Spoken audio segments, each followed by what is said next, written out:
Vocational second year students, आज हम जानेंगे कि अनुवादक के गुण कौन कौन से होते हैं। पिछले कक्षा में हमने जाना था कि अनुवाद की प्रक्रिया क्या होती है और आज हम जानेंगे अनुवादक के गुण क्या होते हैं।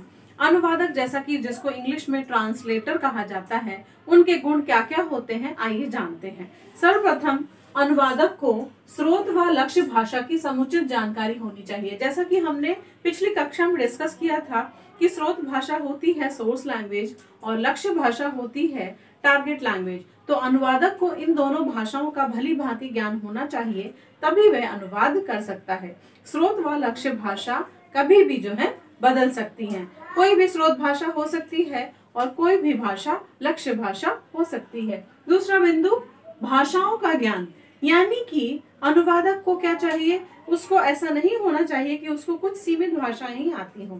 उसको भाषाओं का परिपूर्ण और अच्छा ज्ञान होना चाहिए। उसे सारा व्याकरण उस भाषा का आना चाहिए जिसमें वो दावा करता है कि उस भाषा का उसको ज्ञान है, उसका व्याकरण भी उसे ढंग से आना चाहिए, अन्यथा वो अनुवाद करने में असक्षम हो सकता है।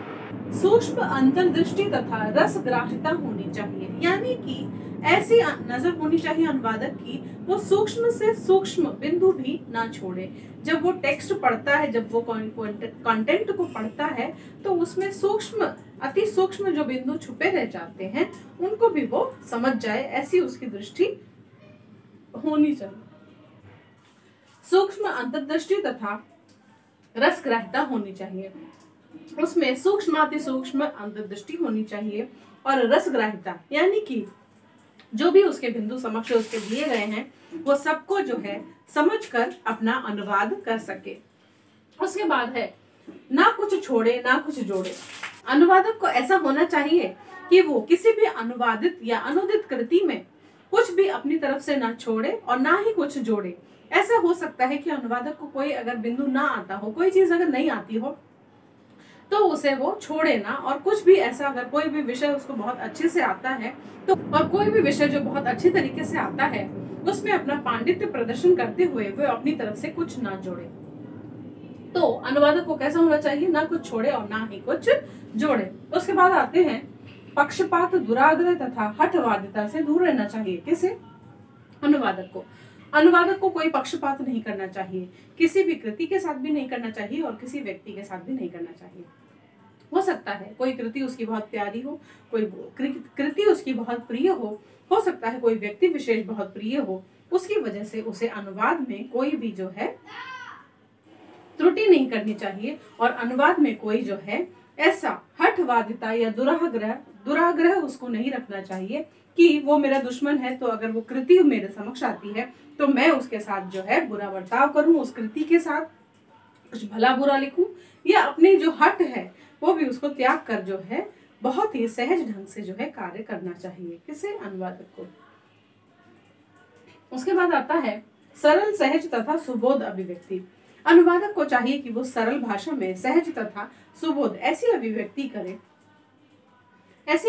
करे जो कि सामने वाले को, जो अनुदित पढ़ेगा पाठ, जो अनुदित पुस्तक पढ़ेगा उस तक जो है पूरी जानकारी स्रोत भाषा की पहुंच जाए, ऐसा होना चाहिए। ऐसी भाषा उसकी होनी चाहिए अनुवादक की, ना कि बहुत ही क्लिष्ट भाषा का प्रयोग उसे करना चाहिए।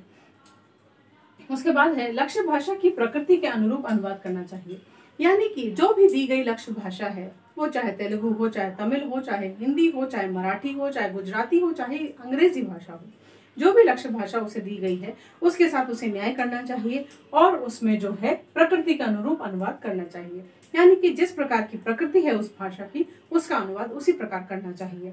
हिंदी का अनुवाद हिंदी में करना है, हिंदी का अनुवाद अंग्रेजी में करना है, तो उसको अंग्रेजी भाषा की प्रकृति के अनुरूप ही अनुवाद करना है, क्योंकि हर भाषा की अपनी अपनी प्रकृति होती है और हर भाषा का जो है अपना एक अलग व्याकरण होता है, उसका सौष्ठव होता है, उसको उन सब के बारे में जो है ज्ञान होना चाहिए, तभी वह अच्छा अनुवादक बन सकता है।